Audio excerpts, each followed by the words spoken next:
I am back at Universal Studios Hollywood. And we're going to go ahead and take the studio tour today. So come along with me and we'll go check it out. All right, into the studio tour we go. All right, let's head through the entrance here and see the studio tour.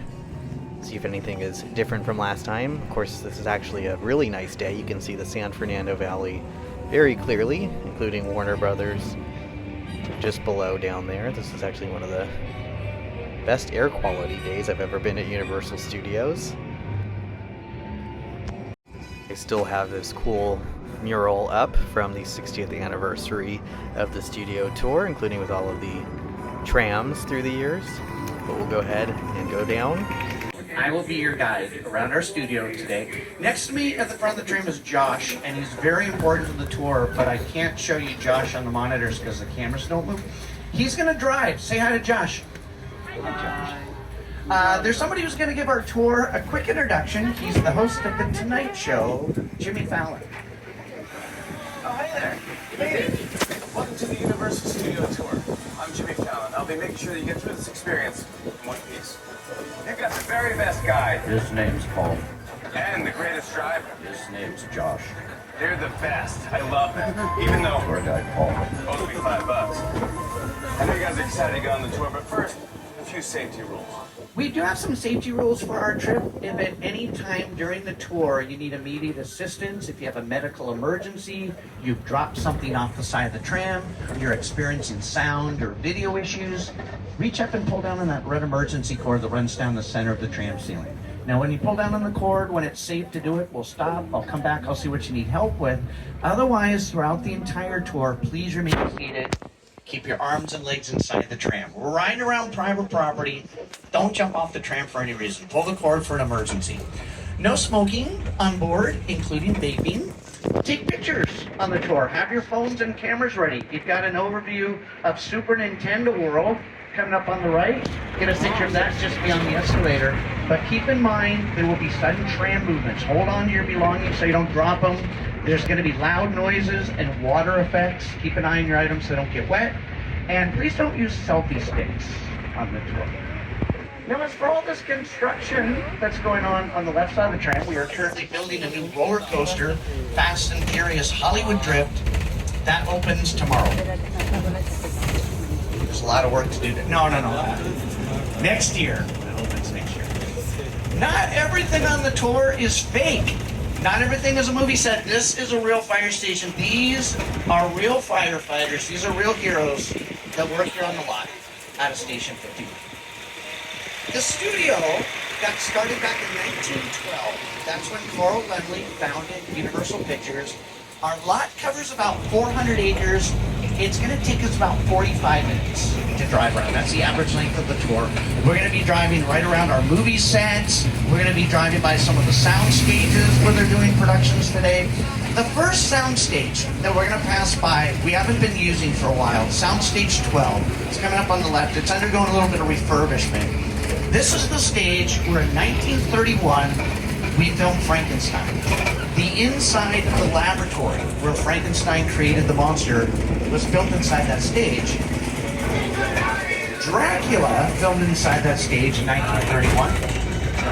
And all of these movies filmed in that stage.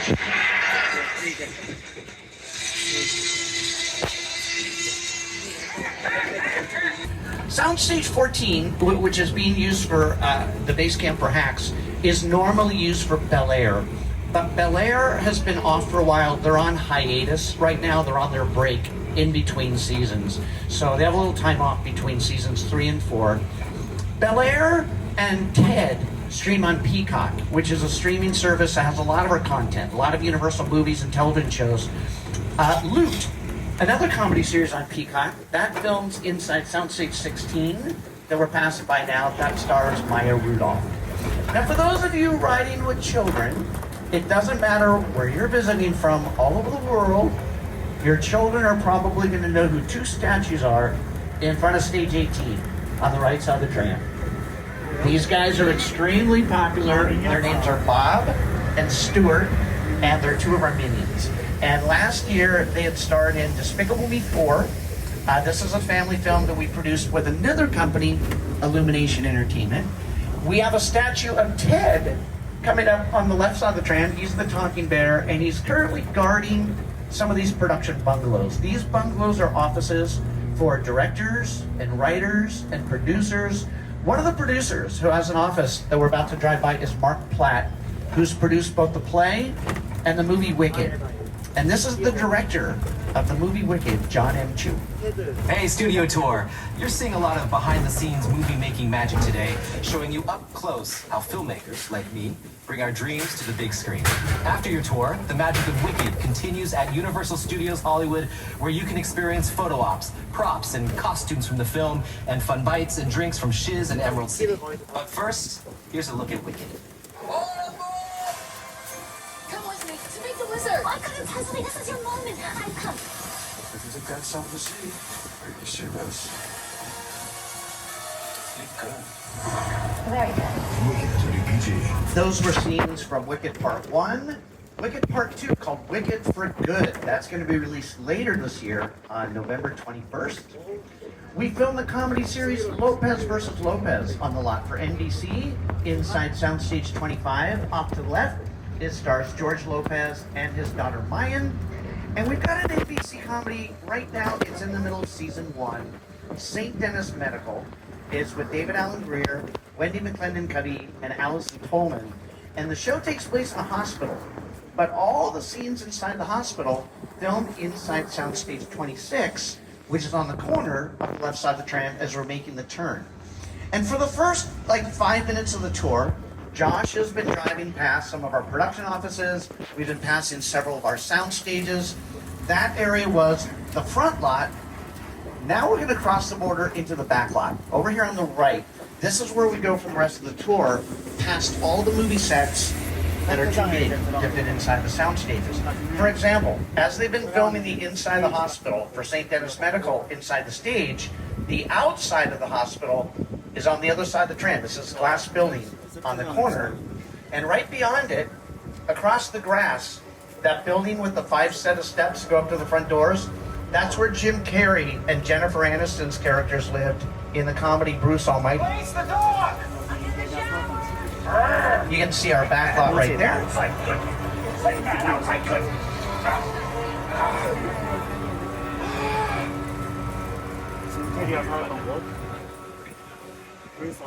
B-E-A-U. As we travel through the backlot, we're going to have some picture stops. Occasionally, we'll stop the tram, giving you time to get some pictures of those specific sets. This is our first picture stop. Courthouse Square was the town of Hill Valley in Back to the Future. And that City Hall building on the left, that was used as the clock tower. And I know it looks different now than it did in the movie. That filmed 40 years ago. Back to the Future came out in 1985, and this is how it looked in the film. 2 years before Back to the Future was released, Norman Bates was released from the same courthouse in Psycho 2. 1962, that's where Gregory Peck defended his client in To Kill a Mockingbird. 2003, there's a riot in front of the courthouse in Bruce Almighty. And in 1989, they said the world would look like this by now. In Back to the Future Part 2, they said in 2015, we were going to have flying cars and flying skateboards called hoverboards. They are currently 10 years behind schedule on that right now. Lately, we've been using this part of the backlot for the TV show Bel Air. Now, when we leave the Courthouse Square set, we're going to make a turn into the first section of our Metropolitan sets. It's a part of our backlot that we can make look like different cities, different states, different time periods. It's called New York Street, but again, it can be dressed up to look like different cities. As we're driving through our New York City street sets, I'm going to bring back Jimmy Fallon. Hey everyone, welcome to New York! I got my start right here in New York on Saturday Night Live. This is actually my old neighborhood. Once got mugged over there by an old woman. Tough lady. This is my favorite hot dog guy. Hey buddy, how's it going? Remember me? No. Just like old times. Gotta love New York City. Hey! I'm walking here! Hey, it's cool guys. I was just walking there.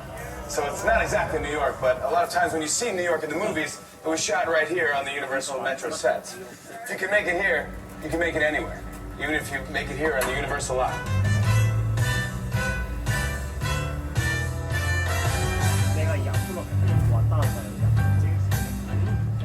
The reason I showed you that video, I needed a drink. I was distracting you while I did that. We're going to drive through another section of our Metropolitan sets, and I'll tell you about some of the productions that have been filming out here recently. You'll probably notice also throughout the tour, I'm going to bring up some celebrities. They're going to tell you about some of the areas that we'll be driving through. The next celebrity I'm going to bring up on the monitors is going to tell you about this giant soundstage right in front of us. He's an Academy Award-winning director, Peter Jackson. And for Universal back in 2005, he directed our version of King Kong. It's the original King Kong that made me want to direct movies. I saw that movie on TV when I was about 8 or 9 years old, and I wanted to become a filmmaker. I like films that just take you away from real life and sweep it to the edge. And Kong literally does that. I mean, you're on board the ship, you're sailing to a lost island, you're encountering monsters and creatures from, prehistoric times.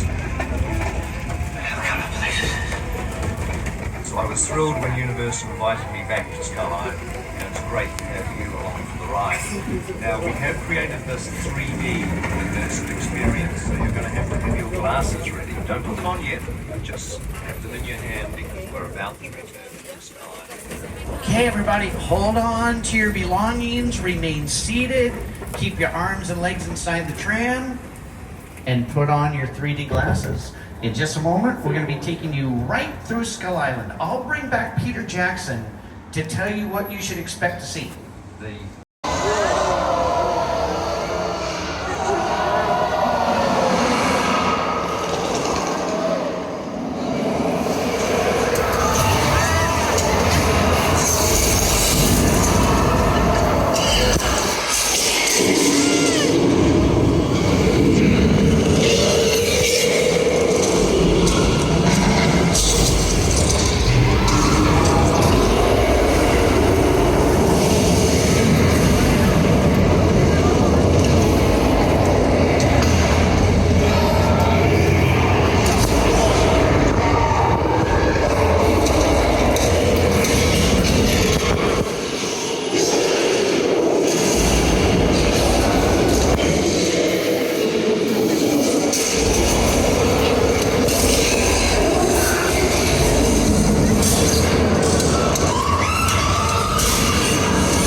Downtown Boston as it looked back in the day, using exterior sets and facades that you're about to see on the tour. But I should warn you, TED is intended for mature audiences only. So grown-ups, tell the kids to go in the other room before you watch. Oh, come on! There's another Ted that's been filming out in this part of our backlot. Ted Danson's new comedy drama series, A Man on the Inside, which streams on Netflix, has been used in this part of our backlot as San Francisco. For Ted, it's supposed to be Boston. We also film American Ninja Warrior out here. The last few seasons, they built their obstacle courses out on the backlot. For those of you who are fans of like those old classic scary movies, Frankenstein, Dracula, there's a mural on the right side of the tram painted by Tristan Eaton that celebrates over 100 years of monster movies that have filmed on the lot. And on the tour, we get to drive through some of the sets where those monster movies were made. But before we get there, we're passing by a couple sound stages off to the left that we use for The Voice. And The Voice just recently wrapped up season 26 inside stages 30 and 31. So the show has been filming on the lot for quite some time. The last season, the 4 voice coaches were Snoop Dogg, Michael Bublé, Gwen Stefani, and Reba McEntire. Now the voice isn't filming today, but Reba McEntire is here inside the stages right next to the voice. 32 and 33 is where she shoots her comedy series Happy's Place for Indies. The body of water that's next to us on the left side of the tram, that was used as the Black Lagoon in our 1954 3D classic, The Creature from the Black Lagoon. That's our backlot up on the monitors. The film starred Julie Adams and Rico Browning, who played the Gill Man, the creature in the film. Now this movie is just part of our legacy of classic monster movies that continued just this weekend with our release of Wolfman, which is a reboot of our 1940s version of the Wolfman, which starred Lon Chaney. And that movie, the original, filmed out here on the right side of the tram in an area called Little Europe. Some of these sets were originally built in 1923 for the silent version of The Hunchback of Notre Dame with Lon Chaney. They later used these sets for The Wolfman, Frankenstein, Bride of Frankenstein, The Invisible Man, The Mummy. All of those movies would have a scene with a big mob of angry villagers. And they've got the torches, and they've got the dogs, and they're marching through the village. They're hunting monsters, played by Boris Karloff, Lon Chaney, Claude Rains. Up on the monitors, this is our backlot, Little Europe.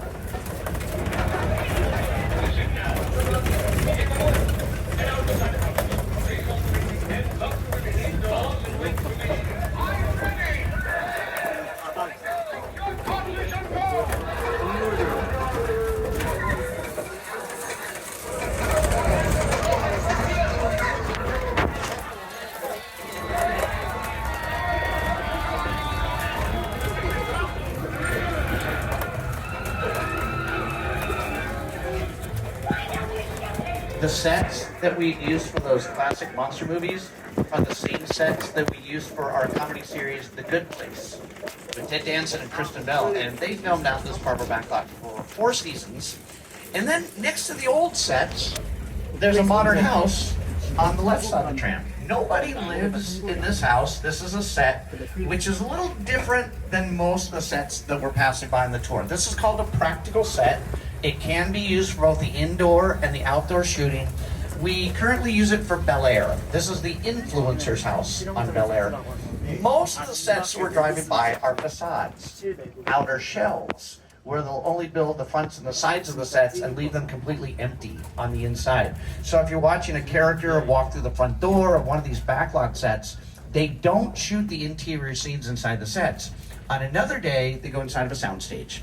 They shoot the indoor scenes inside the stages because in those buildings, there's a lot better control over the weather, the lighting, the sound. Our stages are about 90% soundproof, so they block out a lot of the outside noise.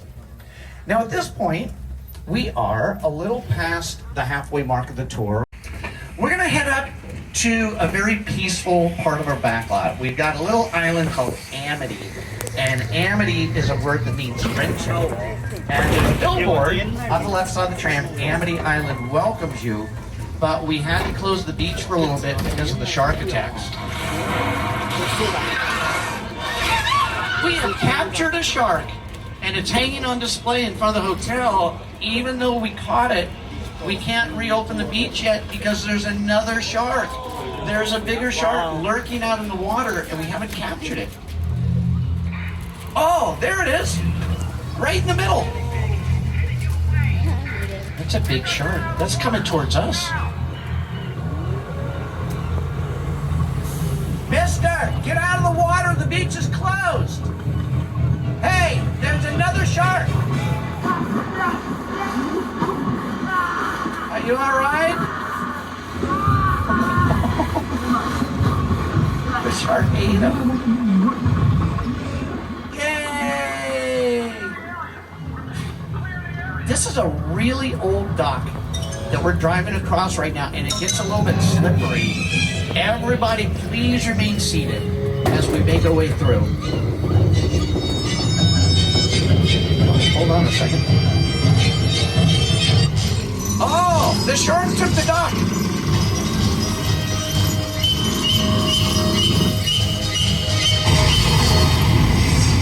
It's underwater, so it's not a threat to us.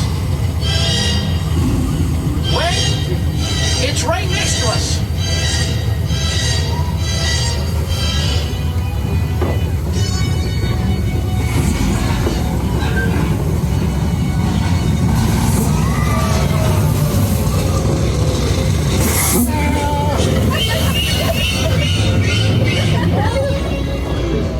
That's why my seat has a window.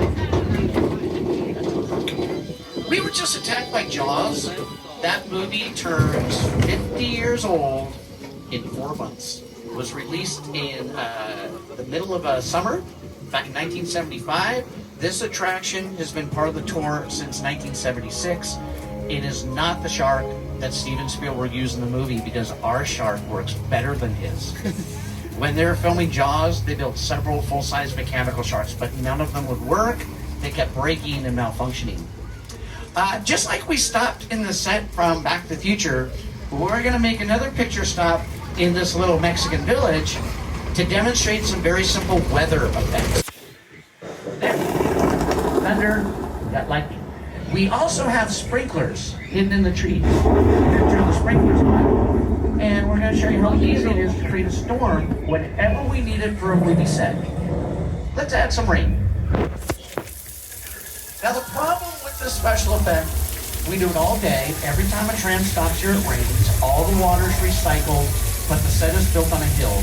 And over the course of the day, a lot of water builds at the top of the hill, and at one point it overflows. All the water rushes down at once and it creates a flash flood. There's actually been a couple times the flood has hit one of the trams as we're driving through. This morning, we are that tram. Be careful, you're sitting on the left, there's a flood coming!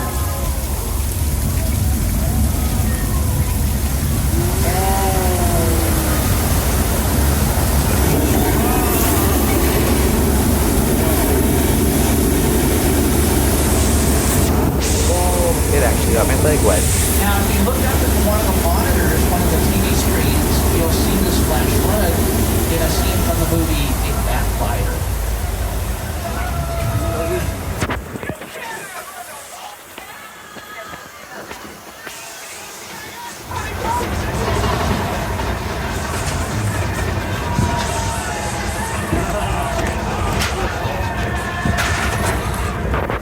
Studios rented out this section of Little Mexican Village when they were filming the comedy Nacho Libre with Jack Black.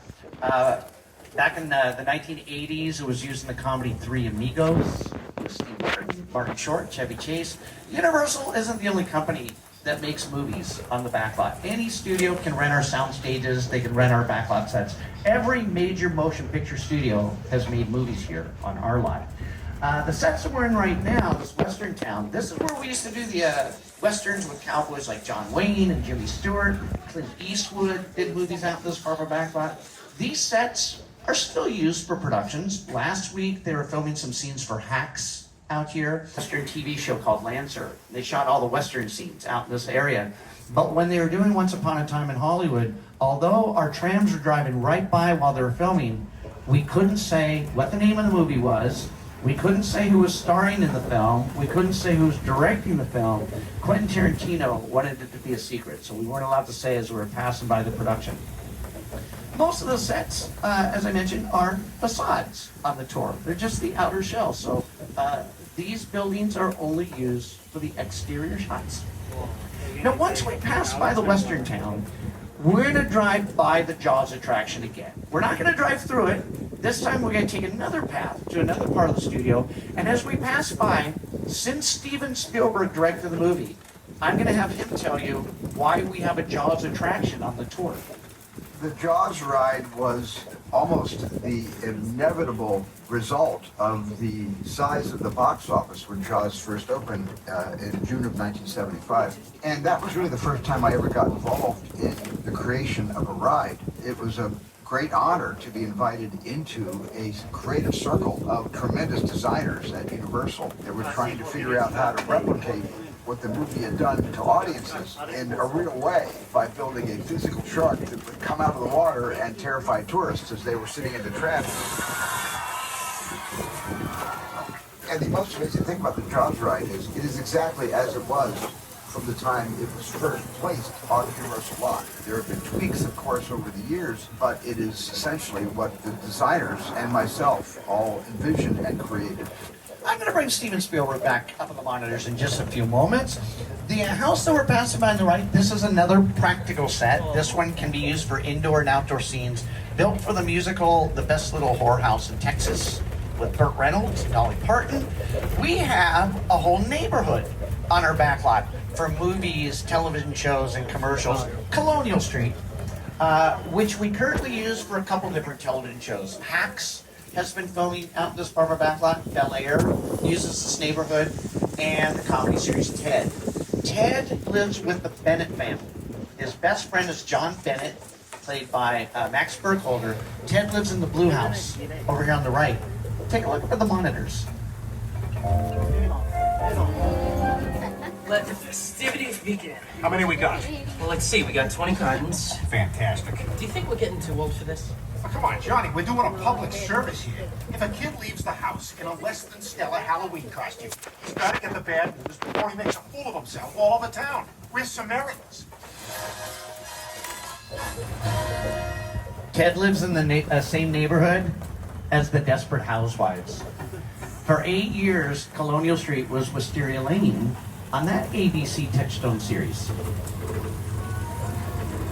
If there is one thing everyone in suburbia can appreciate, it's a good neighbor. The Netflix series Never Have I Ever, created by Mindy Kaling, also filmed out in this Barbara backlot for 4 seasons. I'm going to pause the video right there. That is Susan's house on the monitor, played by Terry Hatcher. The yellow house on the right, that's the same house where the main character Davy lived on Never Have I Ever. And right next to the yellow house, this pink house with the white trim, that's where the Munsters lived. Back in the 1960s, that was 1313 Mockingbird Lane.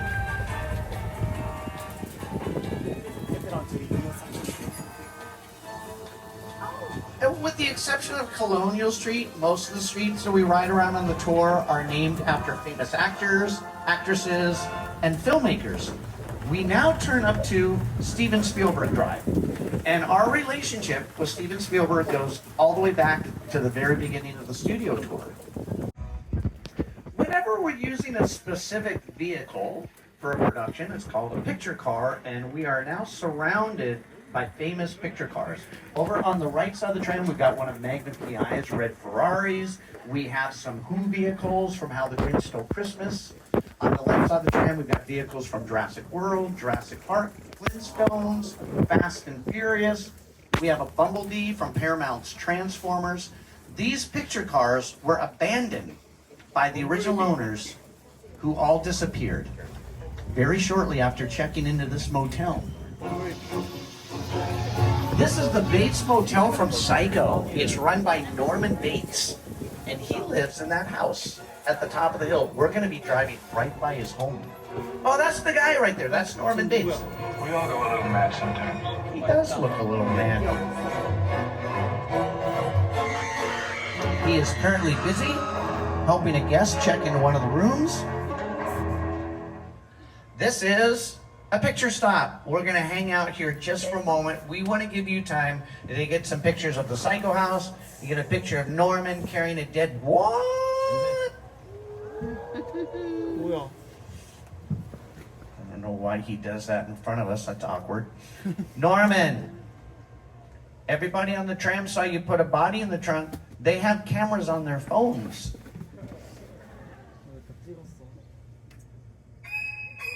You have a nice phone. Norman, I did not take pictures. In the back car, they're far away from me. They may have. Wait, Norman, I was kidding. Norman, it was a joke. No, scam people. Do that. I will tell your mother. He lives with his mother, who is currently sitting in a rocking chair, looking out of her bedroom window from the second floor of the house. You can catch a glimpse of Mrs. Bates as we're driving by. She's up there rocking back and forth. And behind the Psycho house, an airplane crashed. This is all a set that was built for Paramount's War of the Worlds.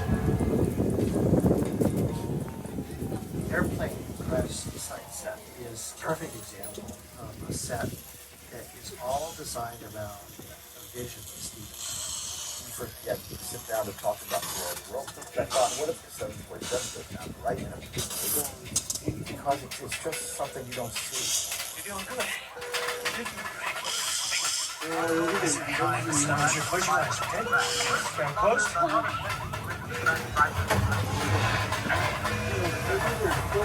Not letting anyone into the surrounding areas and all aircraft have been grounded. On the other side of town, 3-4 of the alien craft have been spotted, destroying everything in their path. Everyone is urged to stay indoors. We're going to be driving through one more movie set before we go back to the theme park. We are almost home, but for the next few moments, we're still riding around on private property. So if you have an emergency, please don't jump off the tram. Pull that red cord above you, and when it's safe for us to do it, we'll stop. I'll come back. I'll see what you need help with. The last movie set that we're going to be driving through is a town off to the right called Jupiter's Claim.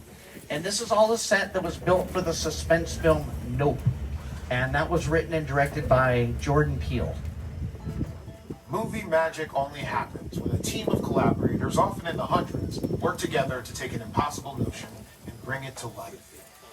This is Jupiter's Claim, a nostalgic, small-time Southern California amusement park owned by former child star Ricky Jupe Park.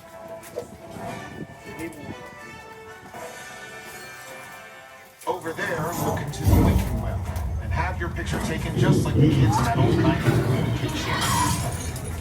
That's what this whole place is loosely based on. Remember that one? No? What? A little further down, you can see the brand new Star Lasso experience. Built to showcase an unbelievable new live show. I'm looking so alive. Anyway, behind this Hollywood fantasy of gold rush frontier town lies a sinister secret.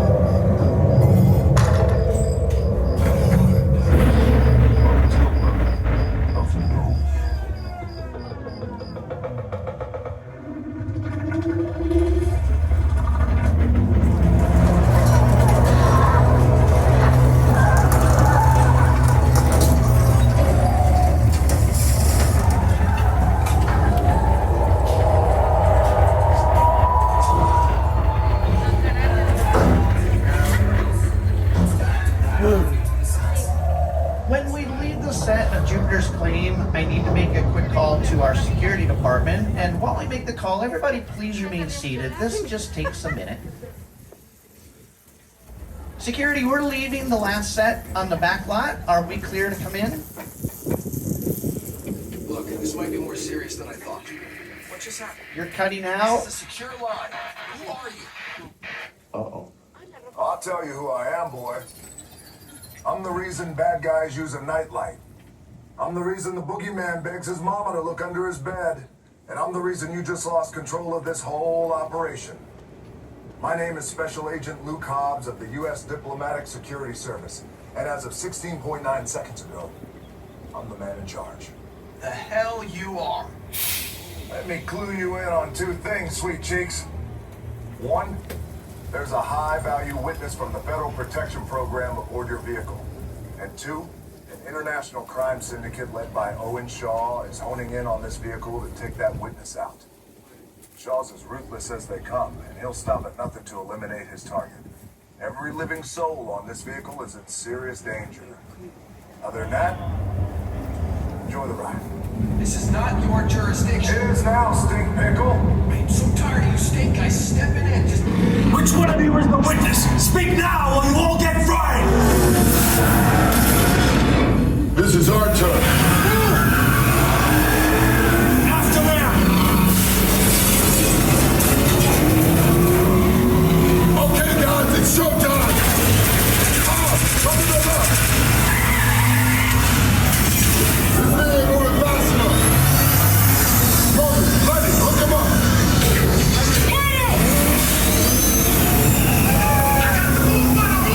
Now we're moving. Yeah, look out!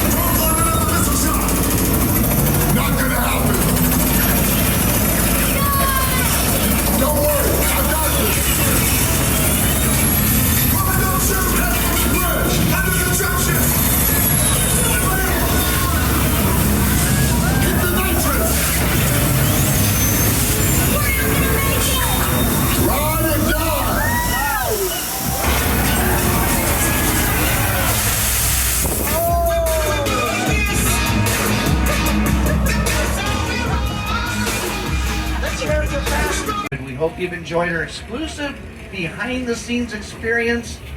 That's a wrap. We're going to stay open tonight until 6 o'clock. Have a good time, everybody. Enjoy the rest of your day. Welcome. Thank you.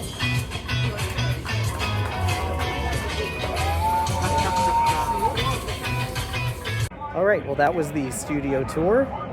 Pretty interesting tour this time. Always something a little different from the last time. If you check out my last video, it was around the 60th anniversary of the studio tour, and they had kind of different features, walkthrough sets. We didn't go through the earthquake area this time, but we went through other areas I didn't last time. So that's just what happens. Different tour every time. Anyway, hopefully you enjoyed this video. Please subscribe to my channel for more videos, and I will see you next time. Bye-bye.